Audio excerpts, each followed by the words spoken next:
Hello दोस्तों, स्वागत है आज के मेरे इस वीडियो में। आज मैं लेकर आ गया हूँ फिर से आपके लिए एनुअल एग्जामिनेशन पेपर। आपका 2024 का इंग्लिश का पेपर है और ये पेपर जो है बहुत ही इम्पॉर्टेंट एग्जाम पेपर है।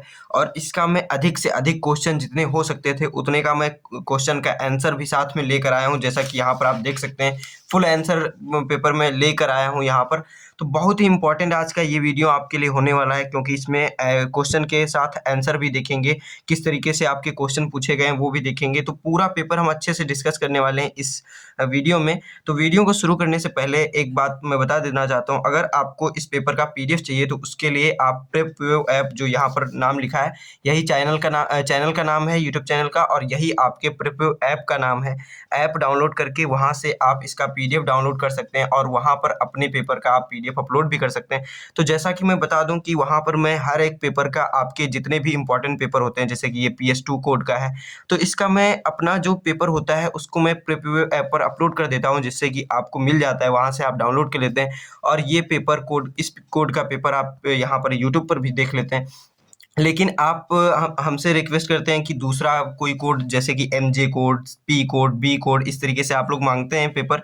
लेकिन आप लोग ये कभी नहीं करते हैं कि आपका जो पेपर हो जाता है उसको कभी अपलोड नहीं करते हैं। तो प्रेपवेव ऐप पर एक सुविधा दी गई है जिसमें कि आप अपना पेपर अपलोड कर सकेंगे, जिससे कि आपका जो कोड है, कोड का पेपर है, वो कोड का पेपर किसी और के काम आ सके, और आपके स्कूल में जो कोड आ रहा है उसका पेपर कोई और किसी और के काम में आ सके, और आप में भी, आपका भी किसी तरीके से पेपर आपके कोड का मिल जाए। तो उसके लिए आपको आपस में हेल्प ज़रूर करनी पड़ेगी। अगर आप अपना पेपर नहीं शेयर करेंगे तो दूसरा भी कोई अपना पेपर शेयर नहीं करना चाहता है। तो आप ज़्यादा से ज़्यादा लोग उस ऐप पर अपना पेपर शेयर कीजिए, जिससे कि दूसरे का हेल्प हो और उसकी सहायता से आपका भी हेल्प हो।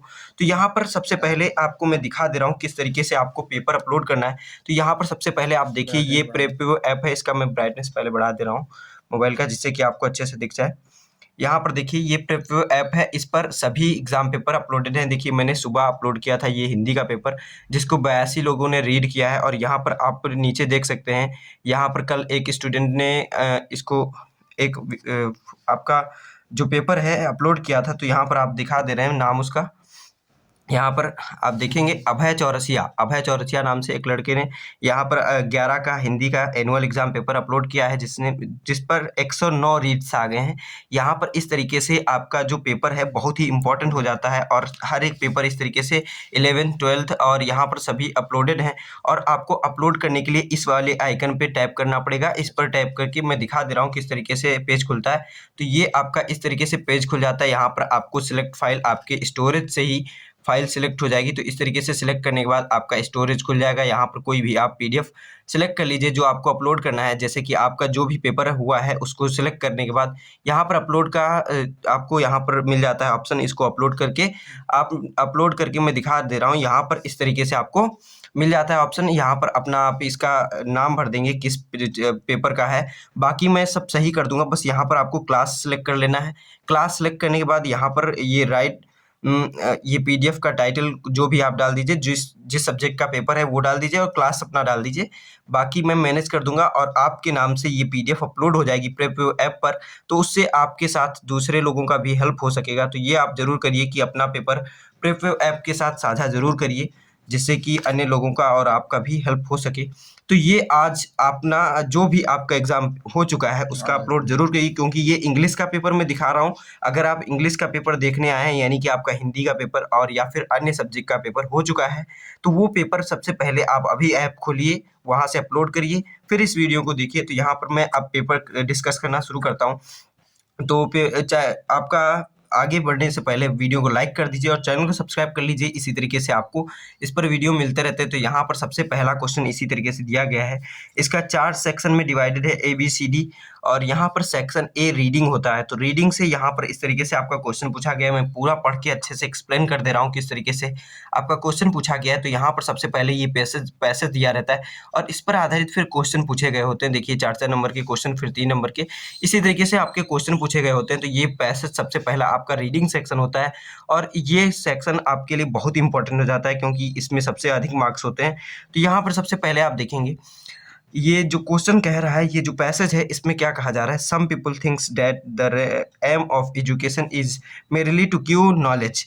जो आपका लोग सोचते क्या है, कुछ लोग सोचते हैं कि जो एजुकेशन का लक्ष्य है वो क्या है, नॉलेज प्राप्त करना है ना, नॉलेज देना, नॉलेज प्राप्त करना। These people want students to read books, वो लोग चाहते हैं कि स्टूडेंट किताबें पढ़ें और do nothing else but add their knowledge. Other believe that, कुछ लोग मानते हैं कि knowledge alone the not enough, केवल नॉलेज ही एनफ नहीं है। Only that which enable a man to earn his living, यानी कि अपनी ज़िंदगी अच्छे से बेहतर बना सकें, इसलिए ये आपका पैसेज में इसी तरीके से का कुछ भाव है इसका।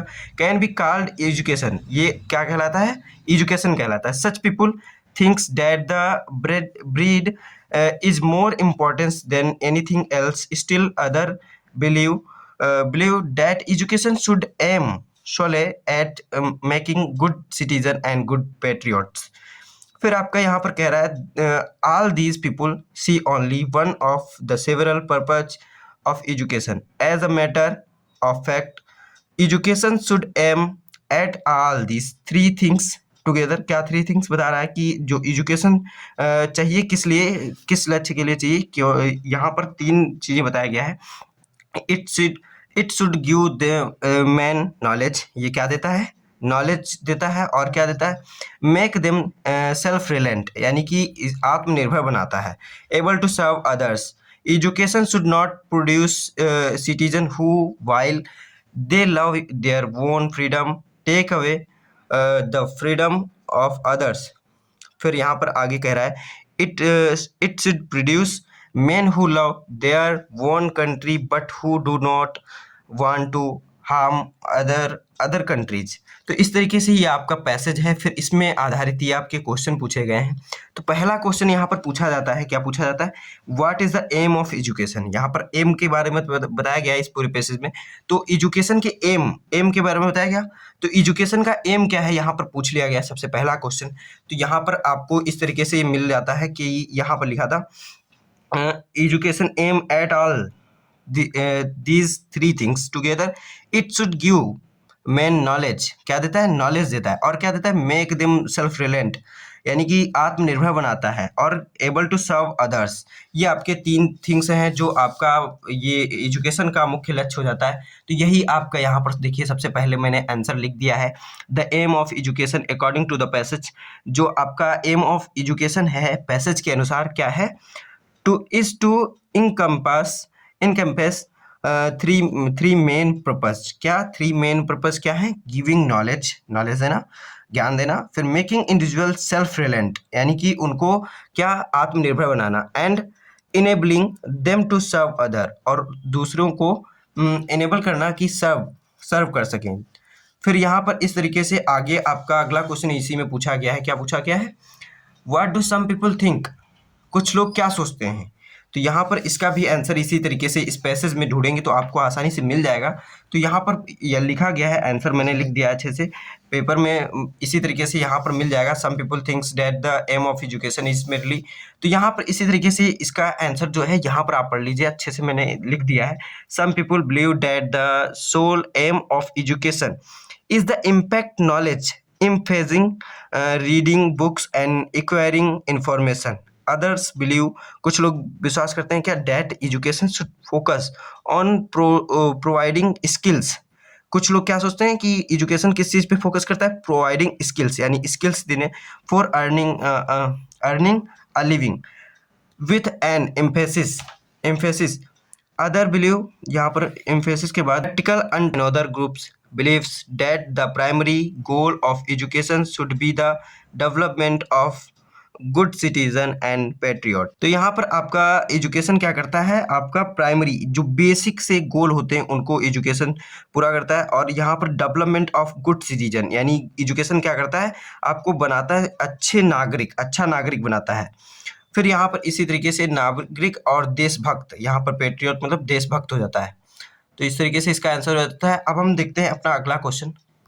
फिर उसके बाद आपका यहाँ पर अगला क्वेश्चन है, ये 3 नंबर का क्वेश्चन है, एक्सप्लेन द अंडरलाइन वर्ड्स। तो अंडरलाइन वर्ड्स को आपको एक्सप्लेन करना है, जैसे यहाँ पर eight making good citizen and good patriot, इसका मीनिंग क्या है उसको आपको एक्सप्लेन करना है, इसका क्या अर्थ निकल रहा है इसको एक्सप्लेन करना है।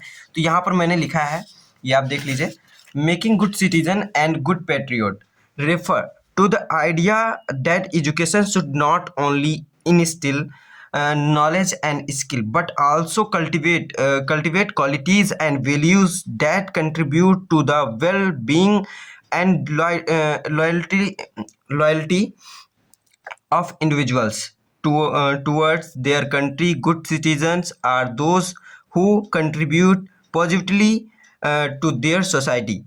और फिर यहाँ पर कह रहा है कि and other patriot are individuals who loves and support their country. ये क्या, फिर इस तरीके से इसका आंसर हो जाता है। फिर यहाँ पर आपका अगला क्वेश्चन है, अगला क्वेश्चन नेक्स्ट पेज पे यहाँ पर दिया गया है। इसका फुल क्वेश्चन का आंसर मैं दिखा रहा हूँ, तो लाइक जरूर बनता है, वीडियो को लाइक कर दीजिए अच्छे से, और फिर अपने दोस्तों में भी वीडियो को शेयर जरूर कीजिए, क्योंकि आप लोग वीडियो को शेयर बहुत कम करते हैं। शेयर कीजिए और वीडियो को लाइक कीजिए, जिससे कि आपके आगे डिमांड के अनुसार वीडियो बनते रहें। जैसे कि आज एक लड़का बहुत ज़्यादा मतलब कह रहा था सुबह से ही कि आप वीडियो बना दीजिए, कल ही मेरा एग्ज़ाम है और अच्छे से कहीं भी वीडियो आंसर के साथ नहीं मिल पा रहा है, तो उसके लिए मैं आज ही बना रहा हूँ। वैसे मेरा आज कोई भी इसको बनाने का कोई भी वो नहीं था कि आज ही मैं इंग्लिश का पेपर बनाऊंगा, लेकिन मुझे कल उसके पेपर को जान करके मुझे बनाना पड़ा, क्योंकि उसका कल पेपर है तो उसके कुछ तैयारी हो जाए अच्छे से, उसके लिए मैं ये पेपर बना रहा हूँ। तो यहाँ पर आपका भी बहुत अच्छे से यहाँ पर इस तरीके से समझ में आएगा आंसर किस तरीके से लिखना है आपको। तो उसके लिए वीडियो को लाइक ज़रूर कीजिए और वीडियो को दोस्तों में शेयर ज़रूर कीजिए। फिर यहाँ पर आपका अगला क्वेश्चन है, और पेपर जो भी आप डिमांड करते हैं, ये इस कोड का पेपर चाहिए, तो आप सबसे पहले क्या कीजिए, अपना पेपर ऐप पर अपलोड कीजिए, फिर डिमांड कीजिए कि आपको इस कोड का पेपर चाहिए। तो उसका मैं व्यवस्था किसी न किसी तरीके से ज़रूर करूँगा, लेकिन आप सबसे पहले अपना पेपर ज़रूर ऐप पर अपलोड कीजिए। फिर यहाँ पर आपका अगला क्वेश्चन है इसी में, right a suitable title for the passage. आपको एक अच्छा सा टाइटल बताना है इस पैसेज के लिए जो सूट करे इस पे इसके अनुसार। तो यहाँ पर इसका आंसर यहाँ पर दिया गया है, the suitable title, the comprehensive aim of education, the comprehensive aim of education, यानी आपका जो एम क्या है, लक्ष्य, एजुकेशन का, ज्ञान का लक्ष्य जो है वो क्या है, विस्तृत है। विस्तृत किस चीज़ में, ज्ञान प्राप्त करने में। एजुकेशन शिक्षा का जो लक्ष्य है वो विस्तृत है, ज्ञान प्राप्त करने में, सेल्फ रिलायंस मतलब आत्मनिर्भर बनने में, और सिटीजनशिप नागरिक होने के लिए। तो ये इसका सुटेबल टाइटल हो जाता है। फिर यहाँ पर आपका अगला क्वेश्चन इसी में पूछा गया, मैं पेपर दिखा दे रहा हूँ अच्छे से। पेपर यहाँ पर इस तरीके से आपका find the word from the passage which, आपको फाइंड करना है जो पैसेज में ये वर्ड दिए गए हैं, a person who loves his country, उसको क्या कहते हैं, ये आपको ये इसका अर्थ दे दिया गया है, उसको पैसेज में यूज किया गया है। तो उसको पैसेज में क्या यूज किया गया है, तो यहाँ पर आंसर यहाँ पर देखेंगे, पैट्रियोट बोला गया है, जो अपने देश से प्यार करता है उसको क्या कहते हैं, पैट्रियोट, यानी देशभक्त कहते हैं। फिर यहाँ पर ओनली मतलब होता है सोले, अकेला। जस्ट यहाँ पर तुरंत हो जाएगा, अभी का ये हो गया।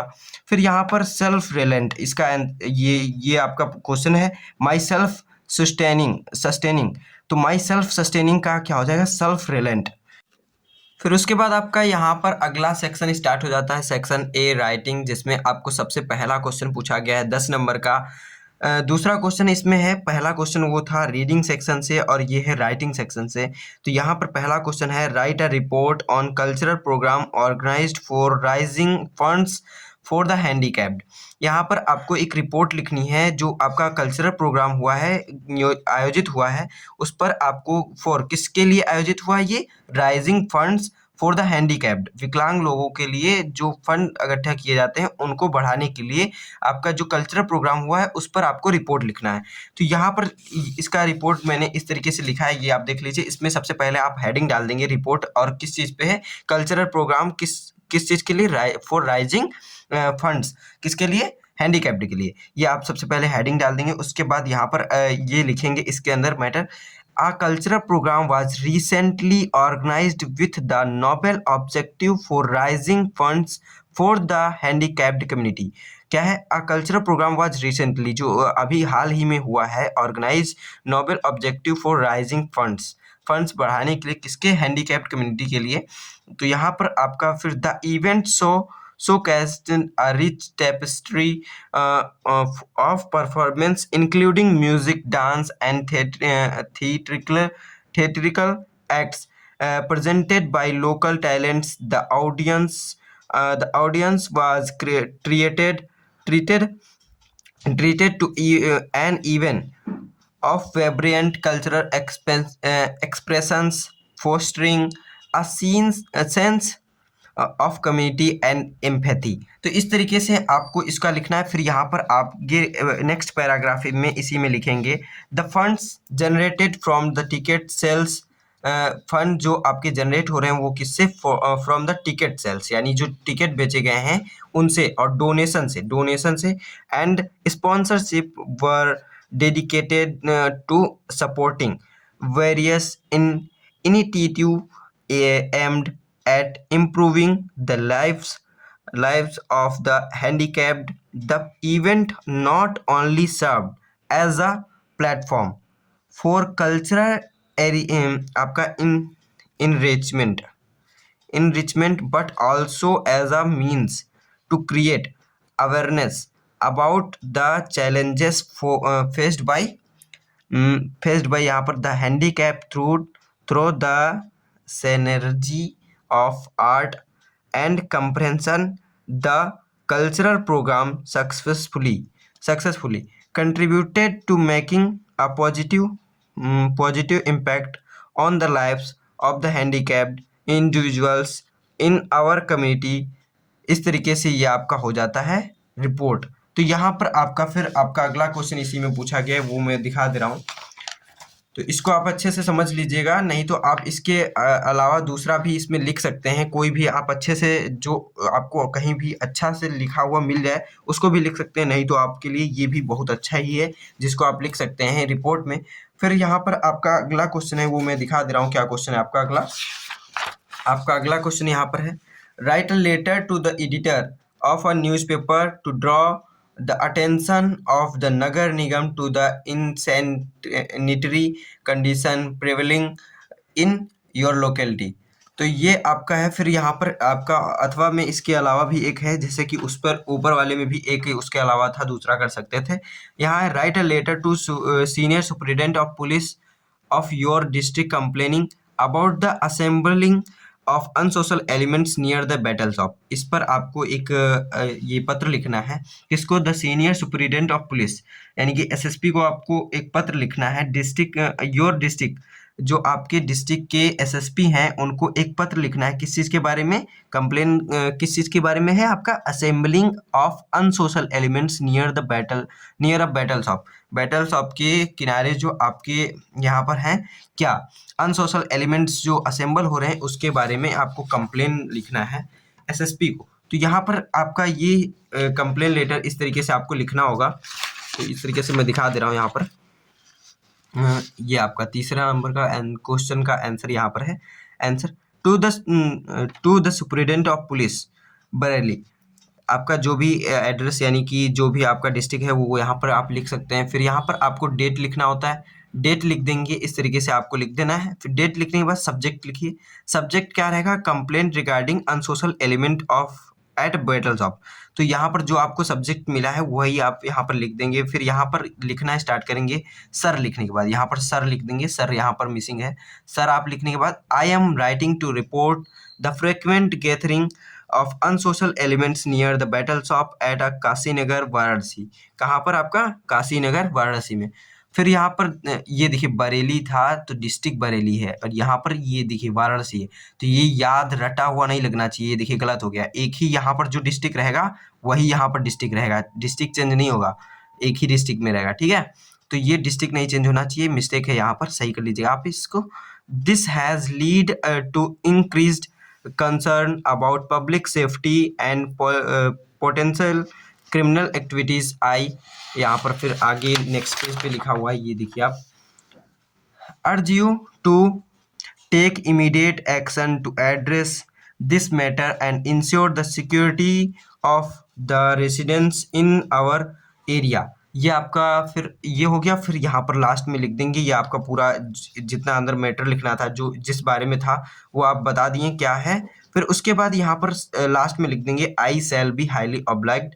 योर फेथफुल ABC सब इसी तरफ आपका लेफ्ट साइड में सब कुछ लिखा जाता है। अब लेटर का फॉर्मेट बदल चुका है, ये सब कुछ आपका लेफ्ट साइड में रहेगा। फिर एड्रेस है आपका काशी नगर वाराणसी। तो यहाँ पर बरेली जो था उसको जरूर आप सही कर लीजिएगा, क्योंकि वो एक ही डिस्ट्रिक्ट रहेगा, क्योंकि अपनी ही डिस्ट्रिक्ट के आपको SSP को लिखना है, तो वो सही होना चाहिए, वो गलत ना हो, नहीं तो आपके नंबर कम हो जाएंगे। फिर यहाँ पर आपका अगला क्वेश्चन पूछा गया है 4th नंबर, तो इसको मैं क्वेश्चन दिखा दे रहा हूँ। यहाँ पर क्या है, ये क्वेश्चन सबसे इंपॉर्टेंट होता है, ग्रामर सेक्शन से लिया जाता है। Section C grammar. यहाँ पर choose the correct option to answer the following questions. यहाँ पर 5x2 यानी कि 2-2 नंबर के 5 क्वेश्चन यहाँ पर पूछे गए हैं। 10 नंबर का टोटल है ये। तो यहाँ पर सबसे पहला क्वेश्चन जो पूछा गया है, one who takes the bright side of a thing is called. जो देखता है सबसे केवल आपका जो प्रकाशित यानी कि जो आपका उज्जवल थिंग्स यानी साइड होता है, जो सकारात्मक साइड देखता है, हमेशा निगेटिव मतलब निगेटिव नहीं रहता है, वो हमेशा सकारात्मक चीजें जो देखता है उसको क्या कहते हैं, ऑप्टिमिस्ट, है ना, आशावादी। आशावादी हर चीज में सकारात्मकता देखता है, सकारात्मकता देखता है, उसको हम ऑप्टिमिस्ट कहते हैं। तो ये आपका राइट आंसर हो जाता है। फिर यहाँ पर आपका बी क्वेश्चन है, the phrase run down means. The phrase run down मतलब कि नीचे जाना, तो आपका रन डाउन, तो इसमें यहाँ पर आपका इसका क्या मतलब हो जाएगा, इस फ्रेज का क्या मतलब होगा, टू बी इन गुड यानी कि स्वास्थ्य अच्छा होना। फिर to be in unable to run, यहाँ पर आपके दौड़ने में असमर्थ होना। फिर to be in poor health यानी कि जो आपका हेल्थ है उसमें स्वास्थ्य में कुछ कमी होना या फिर आपका बीमार होना। फिर to be in should sound health यानी कि अच्छा स्वास्थ्य होना। तो इसमें से आपका रन डाउन जो हो जाएगा ये दौड़ने में असमर्थ होना हो जाएगा, ये आपका राइट विकल्प हो जाएगा। फिर यहाँ पर आपका अगला क्वेश्चन है the synonym of frank is. Frank का जो सिनोनिम होता है वो कैंडिड होता है यहाँ पर। और इसी तरीके से आपका अगला क्वेश्चन आगे पूछा गया है नेक्स्ट पेज पे, वो मैं दिखा दे रहा हूँ। यहाँ पर सबसे पहले अगला क्वेश्चन ये इस तरीके से आपका पूछा गया है, I prefer a pen than a pencil. आगे इसमें क्वेश्चन पूरा नहीं था, तो क्वेश्चन स्कूल में बाद में लिखवाया गया था। Which word in this sentence is an error. इसमें आपको बताना है कि कौन सा वर्ड जो है आपका एरर है। तो इसमें आप देखेंगे I prefer a pen than a pencil. Preferable ये जो आपके आ जाते हैं उसके आगे फिर देन का यूज नहीं होता है, उसके आगे टू का यूज होता है। तो यहाँ पर जो एरर है वो यहाँ पर देन हो जाता है। तो इसका राइट विकल्प सी हो जाता है। जो एरर आपको पूछा गया था यानी कि क्या मिस्टेक है इसमें वो आपको बताना है, तो ये देन हो जाएगा। इसका मैंने आंसर भी इस तरीके से लिखा है, सबका आप देख लीजिए एक साथ आंसर। यहाँ पर देखेंगे ये मैंने लिखा है वो the phrase run down means इस तरीके से, यहाँ पर to be unable to run, यहाँ पर इसका आंसर। फिर the synonym of frank is candid. I prefer a pen to a pencil, to a pencil हो जाएगा, देन नहीं रहेगा, टू रहेगा। तो आंसर सी इज करेक्ट हो जाएगा। फिर यहाँ पर आपका अगला क्वेश्चन पूछा गया है ई नंबर, जिसमें आपका कहा गया है the antonym of knowledge is, यानी कि नॉलेज का आपका एंटोनिम यानी कि विलोम शब्द क्या है, तो इग्नोरेंस हो जाएगा। इग्नोरेंस आपका विलोम शब्द हो जाएगा। तो इस तरीके से आपका फिर अगला क्वेश्चन यहाँ पर पूछा गया है। अगला क्वेश्चन है चेंज इनटू इनडायरेक्ट स्पीच। इसको आपको इनडायरेक्ट स्पीच में बदलना है, जो 2 नंबर का है। He said to me what did you see, यानी कि उसने मुझसे कहा कि तुम क्या देख रहे हो। तो इसको हम किस में इनडायरेक्ट स्पीच में बदलेंगे, तो इनडायरेक्ट में ये हो जाएगा आस्क्ड, यानी कि उसने पूछा है ना, तो ही आस्क्ड, यहाँ पर लिखा है he asked me what I had seen, मैंने क्या देखा था। तो इस तरीके से ये आपका हो जाएगा। फिर आपका इसी में अगला क्वेश्चन अगला पूछा गया है 5वें में, ये भी 2 नंबर का है, कंबाइन एज डायरेक्ट। जिस तरीके से कहा जा रहा है उसको आपको कंबाइन करना है। क्या, he was very tired he could not run. वह बहुत थका हुआ है इसलिए वह नहीं दौड़ सकता है ना, ही कुड नॉट रन। इसको आपको इनटू सिंपल सेंटेंस में बदलना है। तो सिंपल सेंटेंस में ये हो जाता है, यहाँ पर लिखा हुआ है देखिए, यहाँ पर ही वॉज सो टायर्ड, वह बहुत थका हुआ है, डेड इसलिए कि वह नहीं दौड़ सकता, इसलिए वह नहीं दौड़ सकता हो जाएगा। ठीक है, he was so tired that he could not run. फिर यहाँ पर आपका अगला क्वेश्चन इसी तरीके से पूछा गया है। क्या अगला क्वेश्चन है आपका यहाँ पर, ये आपका हो गया कंबाइन हो गया। फिर यहाँ पर transformation of following as direct, आपको ट्रांसफॉर्मेशन करना है पेसिव वॉइस में। क्या, यू कैन सॉल्व इट, तो यहाँ पर आपका यू कैन सॉल्व इट को पैसिव वॉइस में लिखना है। ये 2 नंबर का आपका क्वेश्चन है। तो यहाँ पर देखिए it can be solved by you, यह आपके द्वारा सॉल्व हो सकता है। It can be solved by you, यहाँ पर क्वेश्चन था, ये क्वेश्चन है यहाँ पर देखिए यू कैन सॉल्व इट, यानी आप इसे कर सकते हैं और यह आपके द्वारा सॉल्व हो सकता है, इसका पैसिव हो जाएगा। ये डायरेक्ट है और इनडायरेक्ट करेंगे तो यह आपके द्वारा सॉल्व हो सकता है। फिर यहाँ पर आपका अगला क्वेश्चन इसी में पूछा गया, करेक्ट द फॉलोइंग सेंटेंसेस, यानी कि फॉलोइंग सेंटेंसेस को करेक्ट कीजिए। तो यहाँ पर क्या है, I am tired in doing things, ये करने में हम थक चुके हैं, तो इसको यहाँ पर करेंगे आई एम टायर्ड ऑफ, इन नहीं होगा, ऑफ डूइंग दिस, यहाँ पर ये आपका करेक्ट हो जाएगा सेंटेंस। फिर यहाँ पर आपका अगला जो क्वेश्चन है ये पेयर्स में पूछे जाते हैं वर्ड्स, और इनमें आपको कॉमन सा देखिए इसका लगभग मीनिंग जो होता है मैच करता रहता है, लेकिन यहाँ पर आपका जो इसका अर्थ होता है डिफरेंट होता है, तो उसमें आपको डिफरेंस उसमें प्रकट करना होता है, यानी एक आपको ऐसा वर्ड बनाना है जिसमें इसका डिफरेंस पता चले कि क्या डिफरेंस है। तो यहाँ पर मैंने लिख दिया है, देखिए सबसे पहले है क्या, हॉनरेरी एंड हॉनरेबल, ये आपको इसमें क्या मतलब अंतर है वो आपको डिफरेंस बताना है, क्या डिफरेंस है। तो देखिए सबसे पहले इसका मतलब जान लेते हैं। हॉनरेरी मतलब होता है सम्मानित और हॉनरेबल मतलब होता है आदरणीय। तो यहाँ पर honorary, she received an honorary degree for her exceptional contribution, exceptional एक कंट्रीब्यूशन, उसने हॉनरेरी डिग्री प्राप्त की किसमें, एक्सपेंशनल कंट्रीब्यूशन में। और फिर यहाँ पर हॉनरेबल क्या हो जाएगा, he is non for his honourable action in difficult situation, ये आपका इसमें अंतर हो जाएगा। इस तरीके से आपको वर्ड लिखने देने होते हैं। फिर यहाँ पर आपका अगला क्वेश्चन है translate the following into English, आपको इसको ट्रांसलेट करना है इंग्लिश में। ये 5 नंबर का क्वेश्चन है। यहाँ पर मुंशी प्रेमचंद एक महान साहित्यकार थे, उनका जन्म एक साधारण परिवार में और एक छोटे गांव में हुआ था, और फिर भी वे पूरे विश्व में प्रसिद्ध हुए। हिंदी तथा उर्दू दोनों भाषाओं पर उनका समान अधिकार था। उपन्यास तथा कहानियाँ लिखने में वे कुशल थे। उनके उपन्यासों में भारतीय समाज का सजीव चित्रण है। तो इस तरीके से ये आपको दे दिया गया है पैसेज एक तरीके से, और इसको आपको ट्रांसलेट करना है इंग्लिश में। तो इसका ट्रांसलेशन यहाँ पर मैंने लिख दिया है अच्छे से, इसको आप देख लीजिए। सबसे पहले आप अगर अभी तक वीडियो को लाइक नहीं किए हैं तो वीडियो को ज़रूर लाइक कर दीजिए, जिससे कि वीडियो पर अभी तक आप लाइक नहीं किए, इतना मैंने मेहनत कर दिया आपकी वीडियो जिससे कि आपको मिल सके, तो उसके लिए आप थोड़ा सा समझ करके उसका वीडियो ज़रूर लाइक कर दिया करिए आप अपना।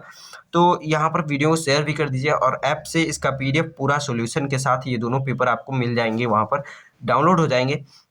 फिर यहाँ पर इंग्लिश ट्रांसलेटेड पैसेज, ये आपका इंग्लिश में ट्रांसलेटेड पैसेज जो है ये इस तरीके से, Munshi Premchandra was a great literary figure, क्या है, मुंशी प्रेमचंद्र एक महान साहित्यकार हैं, महान साहित्यकार थे हो गया है ना। He was born into on ordinary family in a small village, वो क्या, उनका जन्म एक साधारण परिवार में हुआ था, एक साधारण परिवार में हुआ था, स्मॉल विलेज यानी छोटे गांव में। येट ही बिकम, फिर भी वो बने, क्या बने, फेमस वर्ल्ड वाइड, यानी विश्व भर में वो प्रसिद्ध हुए। और he had equal command over both Hindi and Urdu, उनका जो इक्वल कमांड था, समान अधिकार था किस पे, हिंदी और उर्दू पे, लैंग्वेजेस पे। He was skilled in writing novel, वो किस में पारंगत थे, लिखने में, क्या लिखने में, नॉवेल यानी उपन्यास और शॉर्ट स्टोरीज। फिर हिज नॉवेल्स विवली रिपिक्ट द आपका पोर्ट्रेल फॉर इंडियन सोसाइटी, इस तरीके से आपका अनुवाद हो जाता है इंग्लिश में। तो इस वीडियो में यहाँ पर इतना कर लिए डिस्कस। अब यहाँ पर आपका हो जाता है स्टार्ट लिटरेचर सेक्शन D, सबसे लास्ट सेक्शन है ये आपके लिटरेचर, यानी कि आपका जो बुक है इंग्लिश का, उसमें से क्वेश्चन पूछे जाते हैं। तो यहाँ पर सबसे पहला क्वेश्चन ये 7वां क्वेश्चन है, और ये 8 नंबर का क्वेश्चन, 2 क्वेश्चन करने होंगे 4 नंबर के। ये शॉर्ट टाइप क्वेश्चन है, यहाँ पर शॉर्ट टाइप क्वेश्चन है, 40 वर्ड में करने हैं। और फिर यहाँ पर इसके आगे इस तरीके से आपके 8वां क्वेश्चन है, ये 7 नंबर का क्वेश्चन है, लॉन्ग टाइप क्वेश्चन, 80 वर्ड्स में जो करना है आपको। इसमें 2 यहाँ पर कैरेक्टर स्केच लिखना है, एक कैरेक्टर स्केच और एक ये क्वेश्चन है। इस तरीके से आप ये क्वेश्चन देख लीजिए। फिर यहाँ पर एक पैसेज दे दिया गया जो आपका स्टेंजा दिया गया है, इसमें से आपको भी क्वेश्चन दिए गए हैं, इनको हल करना है। फिर यहाँ पर आपका 10वां क्वेश्चन है जो 4 नंबर का आपका सेंट्रल आइडिया है, जो आपके इंग्लिश की बुक में एनसीईआरटी में लिखा हुआ आसानी से मिल जाएगा, वो आपको याद करके लिखना है यहाँ पर। फिर आंसर नंबर 11 यहाँ पर क्वेश्चन दिया गया है, इसमें फॉलोइंग क्वेश्चन का 40 वर्ड में, ये भी आपका शॉर्ट टाइप क्वेश्चन है। तो ये इस तरीके से आपका पेपर हो जाता है। और ये क्वेश्चन जो आपका लिटरेचर से हैं, इनको मैं अभी सॉल्व नहीं करवा रहा हूँ, उसकी अगर आप डिमांड करेंगे तो नेक्स्ट वीडियो में आएगा। यहाँ पर बस इतना ही। और इस पेपर के पीडीएफ के लिए मैंने कई बार बताया कि प्रेप ऐप पर आप डाउनलोड कर सकते हैं, वहाँ पर सबसे पहले अपना आप पेपर अपलोड करेंगे, फिर ही दूसरा कोई पेपर वहाँ पर अपना देखेंगे, और वहाँ से आप अपना पेपर ज़रूर अपलोड करिएगा जिससे कि दूसरे का हेल्प हो। तो मिलते हैं अपने अगले वीडियो में, तब तक के लिए धन्यवाद।